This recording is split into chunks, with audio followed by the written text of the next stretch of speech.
welcome to my channel. So friends, on tinike ana Google Pay by mobile recharge brekhe Kheyag ana nopnai nam video nai tondi jena recharge kheni rungyang ke Google Pay application by ang tinio na nopnai brekhe recharge Kheyag ta nang nai tondi video no pai hanjora. So let's start the video.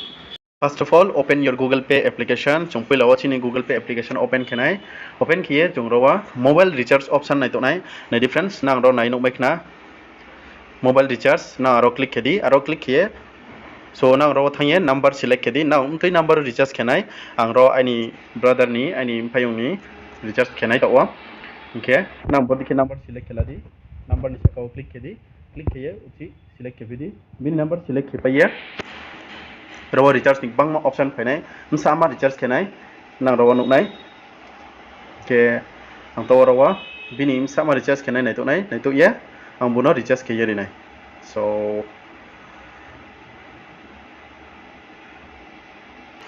ang to bini 199 rupees ma recharge khe rinai rawa sorry 199 se ang rawa 199 ma recharge khe rinai buno tawa 30 days mani bini ke BSNL se an boya 30 days full mayo Airtel raw Jio rong ke 28 days ong na ke 199 rupees o 30 days ke voice unlimited per day 2 GB mayo net pack pa ang to rawa recharge khe rinai Google Pay ni ani account ni pin rinai UPI pin diye bin number o recharge khe rinai abni ke Google Pay pin number recharge kerinai ingke sa raw mana sine confirmation ni boya waiting for confirmation hingero kai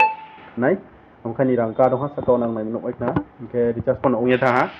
ingke chung bos 199 rupees raw click kena hingke nadi recharge 199 rupees ingke payment start ingke pay intermediately ingke top up process ingke sini top up ongya tha recharge successful ongya tha to bodin ke no Google Pay beke recharge kemayo Friends, I hope now the mobile recharge can do Google Pay application by Talerung Himacho. In Kena video became a comment box or comment case channel channel subscribe bell icon on any video. Dot on let's update my channel. So